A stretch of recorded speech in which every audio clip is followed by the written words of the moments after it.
Kami letakkan hati kami di kaki dan di tangan-Mu, di tempat terbuka, agar firman-Mu berbicara. Kami percaya sesuatu akan terjadi hari ini di saat teduh. Mujizat pun terjadi ketika Engkau berfirman kepada kami. Sampaikan semua yang Kau ingin disampaikan kepada jemaat saat teduh. Sembunyikan hamba-hamba-Mu di balik salib-Mu, jadikan saluran berkat, saluran kuasa, bukan hanya saluran firman kata-kata. Dalam nama Yesus, haleluya. Amin. Praise the Lord. Siapa ingin Roh Kudus bekerja leluasa dalam hidup atau dalam dirinya, bisa angkat tangan. Meskipun saya nggak melihatnya, Tuhan melihat Anda. Saya tahu inilah hari yang Tuhan jadikan. Bersukacitalah, mujizat-Mu akan tiba. Ini bukan pengharapan palsu, karena orang beriman tidak akan pernah disia-siakan. Saya yakin Tuhan mendengar seruan hati kita. Nah, supaya Roh Kudus bisa bekerja dengan leluasa, hati jangan ditutup. Apapun yang di dalam gelap, remang-remang, tidak kena cahaya matahari, nggak bertumbuh. Luka kita juga, jikalau kita terus tutup, kecuali kalau luka terbuka ya, mau nggak mau harus ditutup, dijahit dulu. Tetapi luka kita nggak akan kering kalau ditutup terus-menerus. Harus diekspos di tempat terbuka, asal aman dan bersih. Saya yakin apa yang basah akan kering. Dan apa yang kering akan dibasahi kalau kita taruh di depan rumah kena hujan, ya kan? Penting hati itu ditaruh di tempat yang terbuka, agar supaya Allah bekerja. Karena Tuhan tidak pernah memaksa.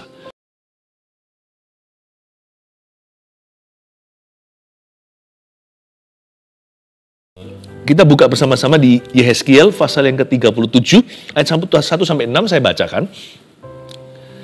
Lalu kekuasaan Tuhan meliputi aku, dan Ia membawa aku keluar dengan perantaraan Roh-Nya, dan menempatkan aku di tengah-tengah lembah, dan lembah ini penuh dengan tulang-tulang.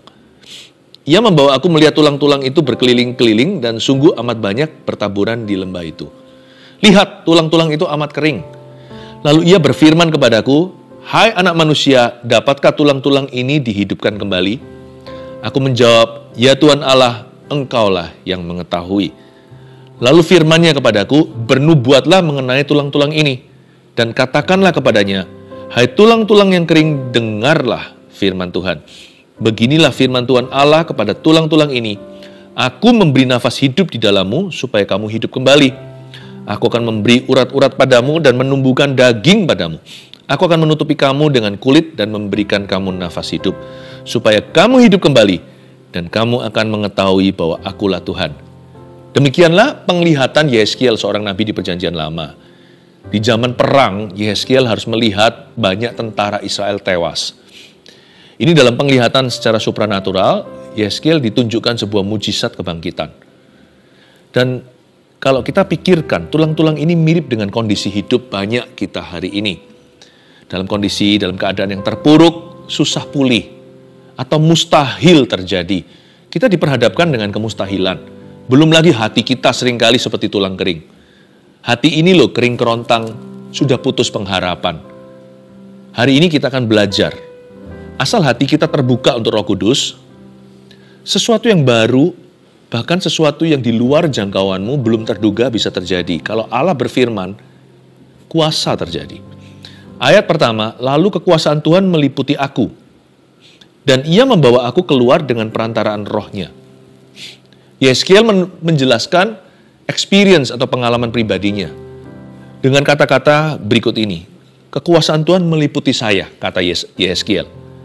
Dan Tuhan membawa saya keluar dengan perantaraan Roh-Nya. Yang ini adalah astral body, jadi betul-betul keluar dari badannya. Roh-Nya itu dibawa Tuhan. Tidak ada yang mustahil bagi Tuhan, saya nggak tahu gimana caranya. Tentunya dia nggak putus hubungan dengan tubuh jasmaninya. Mungkinkah Tuhan yang menggabungkan Roh-Nya dibawa keluar, tapi badannya tetap di sana. Dibawa sama Tuhan. Ini pengalaman yang adikodrati oleh karena kedaulatan. Tidak boleh ditiru yang begini. Ya, karena ini adalah kuasa Tuhan atas nabinya. Tapi sebenarnya dalam skala perjanjian baru, saya pribadi, kita yang sudah penuh Roh Kudus ini mengalami hal serupa. Tidak sama, tapi mirip. Lalu kekuasaan Tuhan meliputi aku. Dan ia membawa aku keluar dengan perantaran rohnya. Itu yang dialami oleh orang-orang yang setiap hari berdoa di dalam Roh Kudus. Kalau saya berbahasa lidah ya, saya itu mengalami kuasa Tuhan di dalam roh saya. Kekuasaan Tuhan itu meliputi saya. Dan ia membawa aku keluar bukan dari body atau dari badan. Dia membawa saya keluar lewat berbahasa lidah dari pemikiran-pemikiran saya secara manusia. Ya, bahasa roh itu luar biasa. Berdoa dalam roh itu powerful. Karena itu sanggup membawa kita keluar, bukan dari badan kita. Jangan, yang seperti Yeskiel ini terjadinya satu-satunya, nggak bisa ditiru. Tetapi Tuhan bisa membawa kita keluar lewat karunia berbahasa roh. Waktu kita mengaktifasikannya, kita exercise, kita memakainya, menggunakan karunia itu setiap hari untuk membangun manusia roh kita. Waktu saya berbahasa lidah, kuasa Tuhan meliputi saya dan dia membawa saya keluar dengan perantaraan rohnya, keluar dari pemikiran-pemikiran saya. Sehingga setelah saya bahasa roh itu, biasanya ada sesuatu yang disingkapkan. Meskipun ketika saya berbahasa lidah, pikiran saya nggak aktif. Ya kan? Saya nggak tahu saya lagi ngomong apa. Karena memang yang saya izinkan masuk dulu ke hadirat Allah setiap hari, setiap pagi adalah hati saya sebelum pikiran. Supaya jangan sampai saya ini bersandar pada pikiran sendiri. Manusia kan condongnya bersandar pada pengetahuan. Bahkan bersandar pada pengalamannya, pemahamannya. Yang mana semua itu dangkal. Apa yang Tuhan mau lakukan itu yang mata kita belum lihat, telinga belum dengar, yang belum pernah berani kita bayangkan. Yang gitu harus ditangkap sinyalnya oleh manusia roh kita. Nggak bisa hanya akal budi kita yang sementara. Makanya itu tiap pagi, tiap hari yang saya izinkan masuk dulu ke hadirat Allah adalah hati baru pikiran saya. Setelah hati saya masuk, hati saya merasa berapi-api, saya merasa peka, merasa dekat sama Tuhan. Hanya dekat Allah saja aku tenang, seperti kata pemazmur itu mengekspresikan apa yang dia alami ketika dia sembahyang. Akal budi saya pun mudah menerima sesuatu yang baru. Dalam bentuk ide, visi-visi yang lebih tinggi, strategi, atau rema-rema roti sorgawi. Pikiran saya itu disingkapkan. Jadi saya nggak bersandar pada pikiran saya, meskipun saya menggunakan pikiran saya. Saya nggak bersandar pada itu. Hati saya ini dipenuhi Roh Kudus dulu. Coba bayangkan, kalau hatimu tenang kan bisa berpikir jernih. Itulah hasilnya. Orang yang hatinya masuk ke hadirat Allah, ditaruh di tempat terbuka, masuk hadirat Tuhan, akal budinya pun mengikuti, mudah menerima pewahyuan, dapat hikmat-hikmat Tuhan. Sayang sekali kalau belum apa-apa pikiran kita yang memimpin seluruh kehidupan. Dikit-dikit main pikiran. Jangan salah, orang yang penuh Roh Kudus itu bisa mikir, malah mikirnya lebih jernih, pemikirannya lebih lengkap. Dan kalau Roh Kudus hinggap, pikiran kita, akal budi bisa menjadi brilian. Tetapi hati harus diserahkan dulu. Hati harus berserah dahulu. Hati harus berserah penuh. Lalu mengikutilah seluruh anggota tubuh. Tiap pagi, tiap hari saya berdoa di dalam roh. Dan kekuasaan Tuhan meliputi aku. Dan dia membawa aku keluar dari pemikiran-pemikiran saya secara manusia dan pemahaman sendiri. Dengan perantaraan rohnya, yaitu melalui berbahasa lidah. Saya dorong keluarga Saat Teduh, ini fungsional dalam memuji dan menyembah. Sangat penting dalam kehidupan doa. Juga dalam mesbah keluarga. Mintalah sama Tuhan karunia untuk berbahasa roh. It's useful for you. Itu sangat berguna dalam kehidupan rohani Anda. Itu sangat-sangat penting untuk hidup berkemenangan. Sekalipun itu bukanlah syarat untuk masuk surga, itu juga bukan takaran kerohanian seseorang. Orang bisa berbahasa lidah tetap bisa jatuh dalam dosa. Karena karunia bukanlah buah. Buah Roh Kudus itu kasih, sukacita, damai, sejahtera, sampai pengendalian atau penguasaan diri tetap harus ada di sana. Tetapi karunia itu punya fungsi tertentu, membantu, menolong kita. Sehingga kita tidak bersandar pada kekuatan sendiri. Dan semua dimulai dengan hati kita masuk ke hadirat Allah. Rajin-rajin masuk hadirat Tuhan. Pagi-pagi buta, hatiku mencari wajah-Mu. dan mulutku memuji ketika saya berbahasa roh. Kuasa Tuhan meliputi dan ia membawa aku keluar dari logikaku sendiri dengan perantaran rohnya yang maha kuasa. Lalu kita ditempatkan di tengah-tengah lembah. Yeskiel berkata demikian, lembah itu penuh dengan tulang. Memang kan itu zaman perang. Jadi biasa melihat medan perang itu, ya, di sana terbengkelai tulang-tulang tentara-tentara yang terbunuh. Ini kejadian bisa jadi sungguhan. Ia membawa aku melihat tulang-tulang itu berkeliling-keliling dan sungguh amat banyak bertaburan di lembah itu. Puji Tuhan, tulang-tulang itu bertaburan di lembah itu. Seperti dijemur bersama. Itu jemuran massal. Untungnya. Kalau tulang-tulang itu dikuburkan, lalu disembunyikan, tidak akan ada lagi pekerjaan Tuhan. Saya bukan bicara soal kebangkitan secara kiasan. Bahwa tulang-tulang yang bertaburan di lembah itu seolah-olah secara sengaja mereka dibiarkan dijemur di luar. Kena matahari, kena hujan. Supaya ketika Tuhan berfirman dari sorga, tulang itu langsung mendengarnya. Ya, meskipun kalau mereka dikubur di bawah tanah juga akan mendengarnya. Tetapi kan kalau tulang-tulang itu nanti dikasih urat, dikasih badan, dikasih daging pula, dikasih otot juga, kan harus keluar dari kuburan dulu, harus menggali-gali tanah. Tidak ready to use, tidak siap untuk dipakainya. Untungnya tulang-tulang itu ditaruh di lembah, ya, in the open field, di halaman terbuka. Lihat, tulang-tulang itu amat kering. Sebenarnya tidak mungkin tulang-tulang itu bisa bangun lagi. Ini mayat-mayat yang sudah mati sekian lama. Kata amat kering berarti sudah kehilangan kelembapan. Saya punya seorang teman yang anggota tubuhnya, jarinya itu terpotong, secuil. Lalu akhirnya karena dia cepat bertindak, bawa ke rumah sakit, langsung ke UGD, unit gawat darurat, bisa tersambungkan sekalipun masih kelihatan cacat, tetapi masih bisa bergerak, syaraf-syarafnya masih bisa diselamatkan. Lain cerita kalau putusnya itu tahun lalu datang ke dokter tahun kemudian. Ya dokternya berkata, ya sudah amat kering lah. Udah impossible. Udah mustahil untuk dihidupkan, disambung. Udah nggak bisa lagi syaraf itu berfungsi. Inilah tulang amat kering ini. Sudah tidak ada kelembapan. Berarti matinya udah lama. Pernahkah Anda dan saya merasakan hidup kita seperti itu? Udah mustahil pulih. Pernikahan saya itu sudah diambang cerai. Bukan diambang cerai, sudah melampaui, cuman belum teken aja. Pekerjaan saya, hutangku tuh segunung. Mana mungkin saya bisa punya modal, balikin aja seumur hidup. Atau kesalahan kita, dosa kita sudah kecanduan dari sejak dulu. Ini udah 40 tahun. Hal ini merupakan candu. Mana mungkin saya bisa bebas dalam 4 detik. Oh, tiada yang mustahil. Ku yakin saat Tuhan berfirman, ku menang saat Dia bertindak. Hidupku tidak bergantung apa kata orang atau tradisi dan pengalaman. Apalagi trauma, hidup kita tidak didikte dengan semua itu. Hidup kita itu bergantung dengan apa kata Tuhan. Kalau Tuhan berfirman, percayalah. Amat kering tulang itu. Tapi tulang itu diizinkan Tuhan bertaburan di lembah terbuka. Supaya mereka itu siap untuk dijamah. Hati juga sama, jangan lari. Hanya karena belum terjadi keajaiban atau mujizat. Bukan berarti Tuhan tidak ada.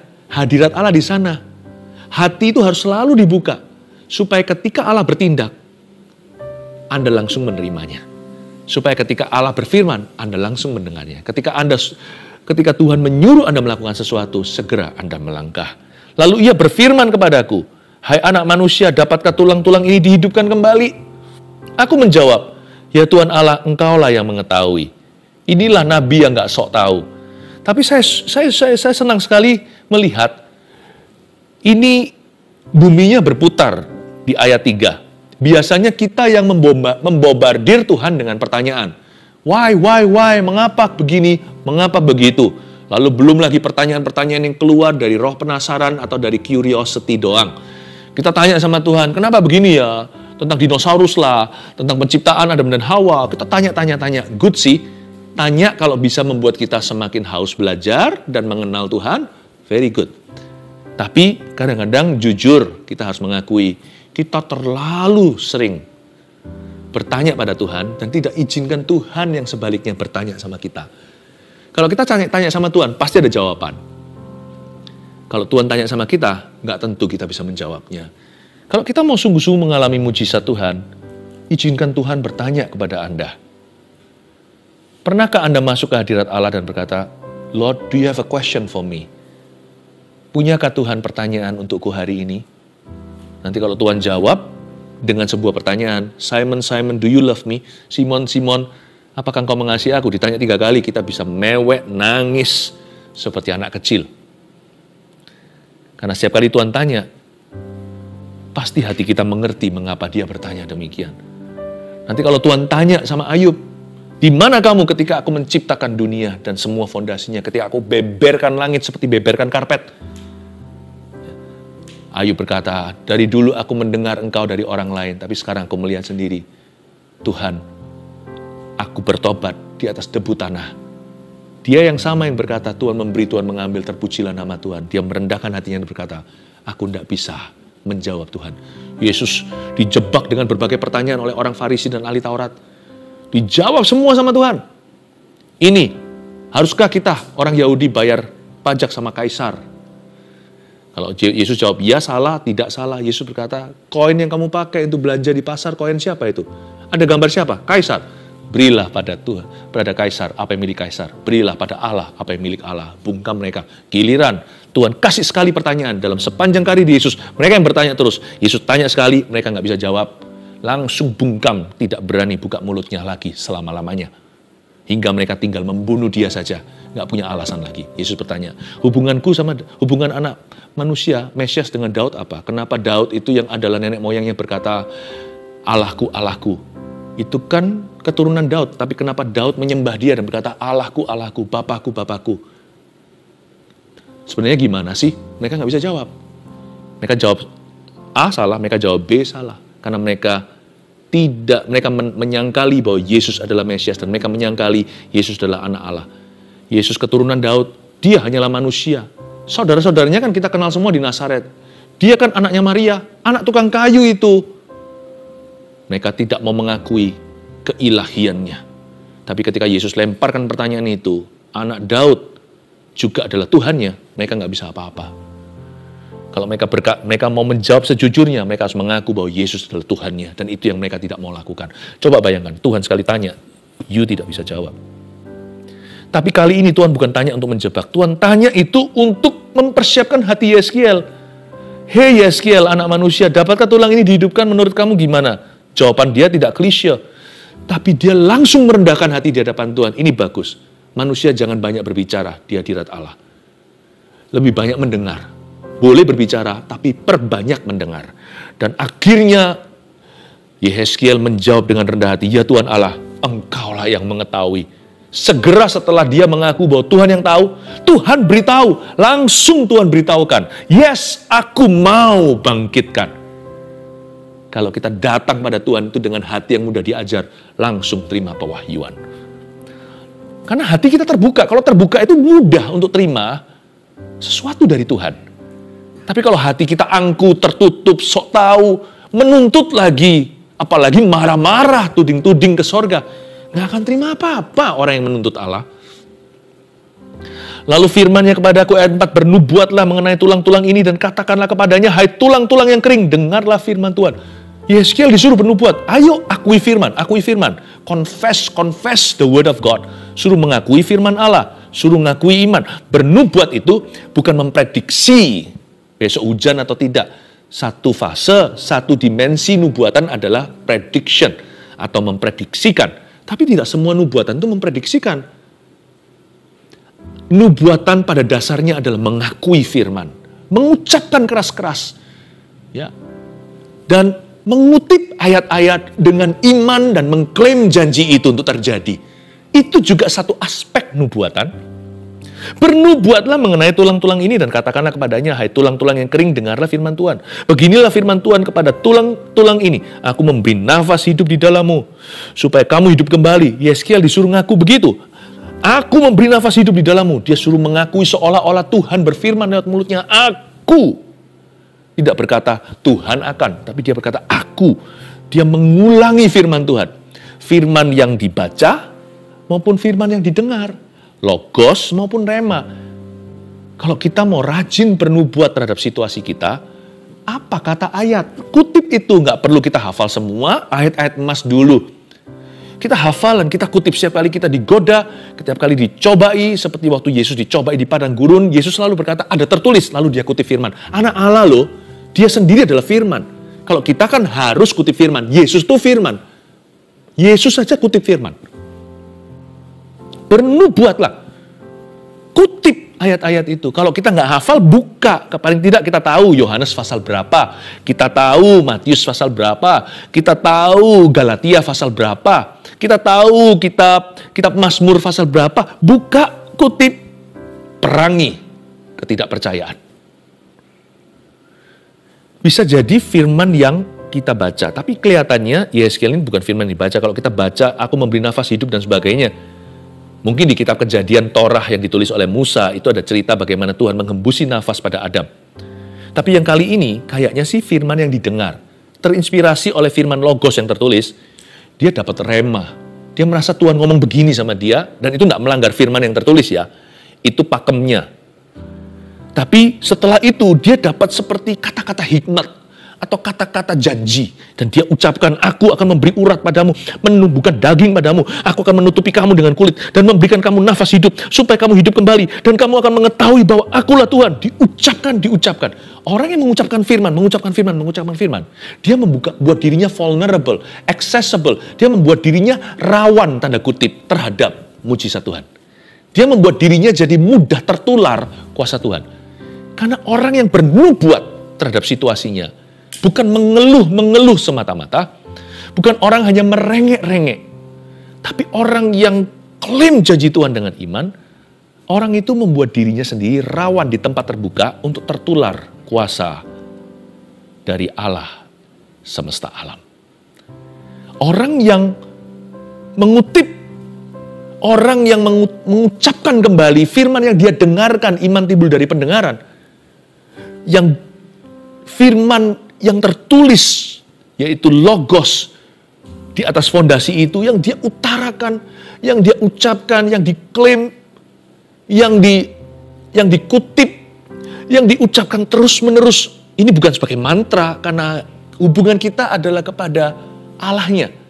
Kita tidak memanipulasi firman-Nya. Tapi kalau Allah yang kita percayai, yakini, dan sembah, ini bicara sama kita, pegang kata-kata itu. Pegang firman itu. You can hold God by His word. Because God is faithful. Karena Allah itu setia pada firman-Nya. Dia tidak pernah mengingkari janjinya. Kalau Allah berfirman, pegang itu, kita bisa pegang Tuhan pada perkataannya. Bukan menuntut dia kembali, tetapi kita bisa yakini kalau Allah kita tidak pernah berdusta. Waktu kita utarakan, kutip ayat itu, waktu kita ucapkan kembali dan akui, sebenarnya kita sedang meletakkan hidup kita di sebuah tempat lokasi yang strategis untuk alami perbuatan Allah. Seperti tulang-tulang itu yang disebar luaskan di lembah yang terbuka, in the open air, outdoor, tempat yang terbuka, bukan tempat yang tertutup. Seperti tulang-tulang yang memberi diri untuk disinari sang surya, dan kalau hujan pun basah, kita memberikan hidup kita terbuka untuk dibasahi kuasa Allah dan untuk disinari kasih karunia. Saya kasih 2 poin sederhana, tidak usah 3. Meletakkan hati di tempat terbuka agar Roh Kudus leluasa bekerja satu. Seperti lembah yang ada seperti tulang-tulang yang tersebar di lembah itu. Pertama, menjaga sikap hati berserah dan pantang menyerah. Berserah itu nggak pasif loh. Berserah itu percaya. Berserah itu bukan pasrah. Inilah bedanya berserah sama pasrah. Pasrah itu kalah. Berserah itu diam. Tapi diam dalam percayanya. Diam karena dia teguh berdiri. Membela lokasi imannya. Dia tidak mau digeser dari pengharapan. Apapun kata dunia dan apapun keadaannya. Orang yang berserah itu bukan tidak berbuat sesuatu. Orang yang berserah itu berperang di dalam dirinya untuk mempertahankan imannya. Dan dia pegang teguh pada Tuhan. Berserah itu berarti mengikuti firman-Nya. Aku berserah, kayaknya aku pingin balas orang itu. Tapi kalau Tuhan suruh saya, kalau ditampar pipi kanan, kasih pipi kiri, aku berserah diri. Aku pegang firman-Mu. Orang berserah penuh itu percaya penuh. Orang yang berserah penuh itu taat penuh. Bahkan ketika dia tidak bisa berbuat apa-apa, dia tetap berada di lokasi imannya. Dia tidak mau hengkang dari sana. Makanya orang yang berserah, niscaya alhasil, efek langsung atau sampingannya adalah orang itu tidak akan mudah menyerah. Orang yang berserah biasanya pantang menyerah. Jadi berserah itu nggak lemah. Salah. Sama dengan orang lemah lembut itu bukan orang lemah. Orang lemah lembut itu punya kuasa tapi nggak membalas. Kalau dia nggak punya kuasa, dia nggak membalas atau mengalah, itu namanya terpaksa. Itu lemah sungguhan. Tapi orang yang lemah lembut itu, orang yang posisinya di atas tapi nggak gencet kita. Seperti Tuhan itu loh lemah lembut. Harusnya Tuhan bisa marah ketika nggak boleh masuk ke Samaria. Harusnya mereka gituin Tuhan, harusnya Tuhan bisa balas panggil batalion malaikat. Tuhan nggak mau karena itu dia lemah lembut dan rendah hati. Demikian pula orang berserah itu seringkali kita salah ngerti. Kita campur baurkan berserah dengan pasrah. Kalau pasrah itu ya apa boleh buat, aku nggak bisa apa-apa. Nah itu orang nggak bisa berbuat apa-apa. Berserah itu bukannya nggak bisa berbuat apa-apa. Berserah itu hanya mau berbuat apa yang dikehendaki Allahnya. Dan dia berserah penuh pada kehendak Tuhannya. Dan dia serah penuh, percaya penuh bahwa Allahnya pasti akan membela. Allah kita adalah Allah yang bertindak, tahukah Anda? Diamlah dan ketahuilah bahwa aku adalah Tuhan. Dan Tuhan berkata pada Musa, kamu akan diam saja dan melihat kelepasanku.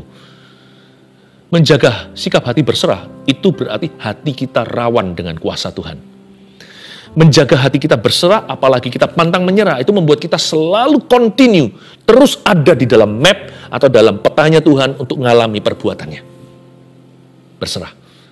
Yang kedua, jangan hanya berserah saja atau pantang menyerah. Isi bensinmu tabung panahmu dengan anak panah. 2, mengucapkan firman yang tertulis dan didengar. Yang tertulis itu namanya logos. Ini nggak usah diucapkan oleh Roh Kudus ke telinga kita, baca sendiri aja kita dapat. Kita dapat firman. Apalagi firman yang ketika kita baca, misalnya dari satu pasal ada ayat tertentu itu seperti melompat. Nah dari logos dia loncat, namanya rema. Atau bahasa orang kuno, ayat emas. Bisa jadi waktu kita doa, kita dapat satu kalimat yang tidak menentang firman ya. Tapi terinspirasi oleh firman, kita dapat kalimat kita sendiri. Dan kita pegang, Tuhan janji begini. Misalnya kita lagi gelisah, kita doa, nggak dapat apa-apa. Sampai ujung waktu kita berdoa setelah sekian lama, tiba-tiba Tuhan berkata, everything will be alright. Semua akan baik-baik saja. Meskipun kita tahu ayatnya, segala sesuatu indah pada waktunya di kitab Pengkhotbah. Tapi kita dapatnya untuk doa. Waktu kita berada di ruang saat teduh, semuanya akan baik-baik anakku. Kita pegang itu, seperti ada sesuatu yang dihidupkan di dalam diri kita. Seperti kayu bakar itu ketemu api, lalu membara. Seperti ada kangguru di sini yang tuing-tuing melompat di dalam hati kita. Everything will be okay. Lalu kita nggak takut lagi masuk ke dalam ruang operasi. Atau ketika seseorang didiagnosa, kita ikuti semuanya, kita tahu ujungnya nanti kemuliaan Tuhan. Wow. Tapi tugas kita adalah ucapkan firman ketika setan berkata, no, kamu akan celaka, kamu tidak bisa pulih. Enyah kamu iblis. Tuhan berkata, everything will be alright. Tuhan berkata, semuanya akan baik-baik.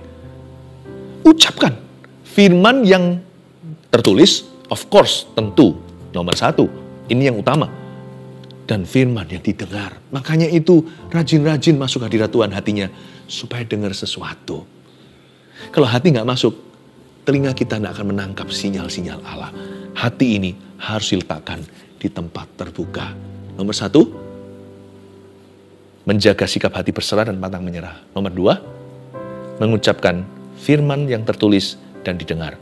Dengan demikian, 2 langkah sederhana ini, kita meletakkan hati kita di tempat terbuka untuk kuasa Allah bekerja.